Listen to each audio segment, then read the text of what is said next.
아볼로가 고린도에 있을 때 바울이 윗지방으로 다녀 에베소에 와서 어떤 제자들을 만나 이르되 너희가 믿을 때 성령을 받았느냐?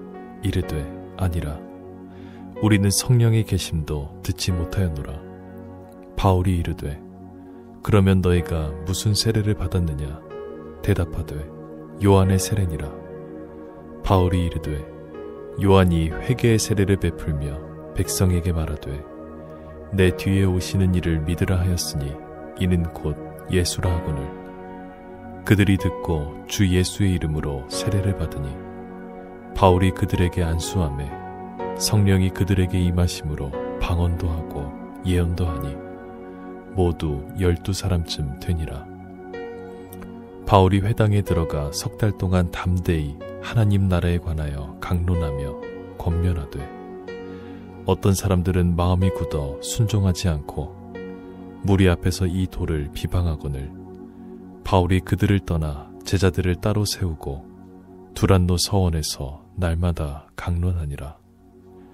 2해 동안 이같이 하니 아시아에 사는 자는 유대인이나 헬라인이나 다 주의 말씀을 듣더라. 사도 바울은 소아시아를 가로지르는 길을 따라서 3차 전도 여행을 시작하게 됩니다.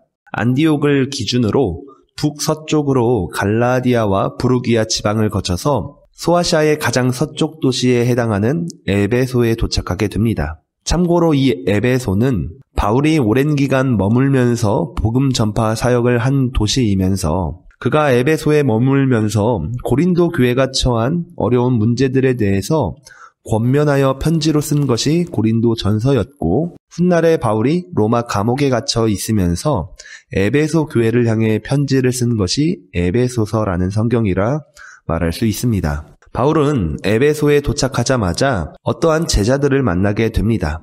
이 제자들이 누구냐? 그 힌트는 1절에서 이렇게 기록하고 있습니다. 아볼로가 고린도에 있을 때에.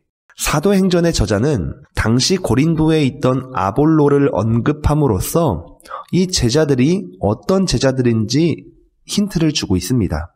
브리스길라와 아굴라 부부를 만나기 전에 아볼로를 생각해 보시기 바랍니다. 그는 바로 오늘 본문에 소개되고 있는 어떤 제자들과 같은 상태였습니다.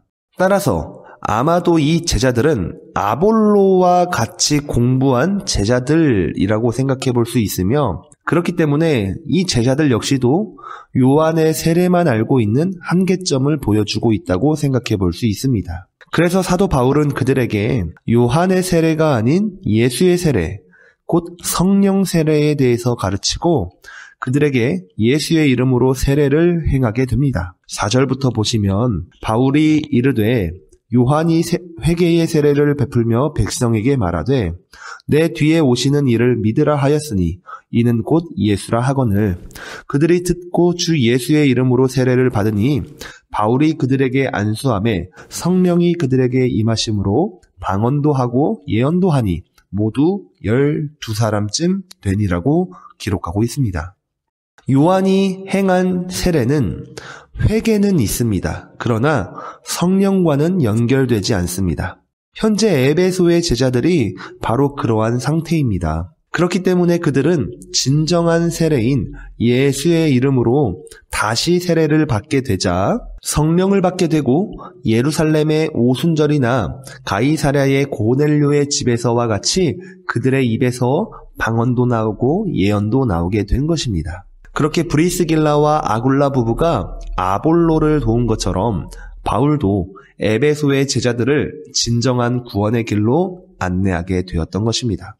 그리고 나서 바울은 에베소의 유대인 회당에 가서 하나님의 나라를 강론합니다. 복음을 가르치는 사역도 지속하였다는 것이죠. 과거 2차 전도 여행 당시 에베소에 재방문을 약속했던 바울은 지금 그 약속을 지킵니다.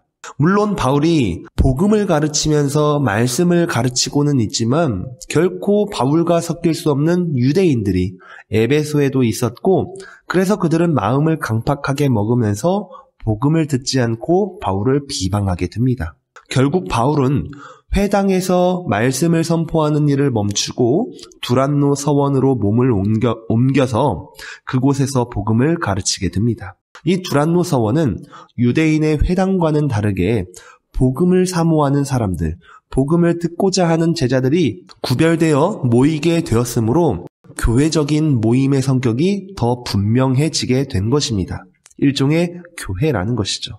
그렇게 에베소에서 구별된 모임인 두란노 서원은 복음 안에서 굳건히 서가게 됩니다.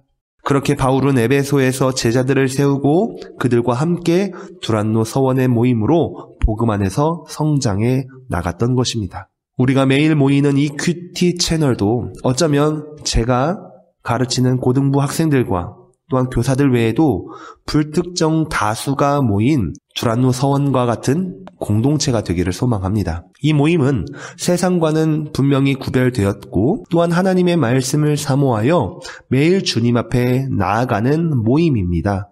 그러한 믿음의 권속들이 언제나 복음 안에서 하나가 되고 성장하기를 소망합니다. 그래서 결국 우리는 이 큐티를 통하여서 하나님께만 영광을 올려드려야 할 것입니다. 이 말씀을 잘 기억하시면서 오늘도 주님 안에서 승리하는 복된 하루가 되기를 간절히 소망합니다. 아멘.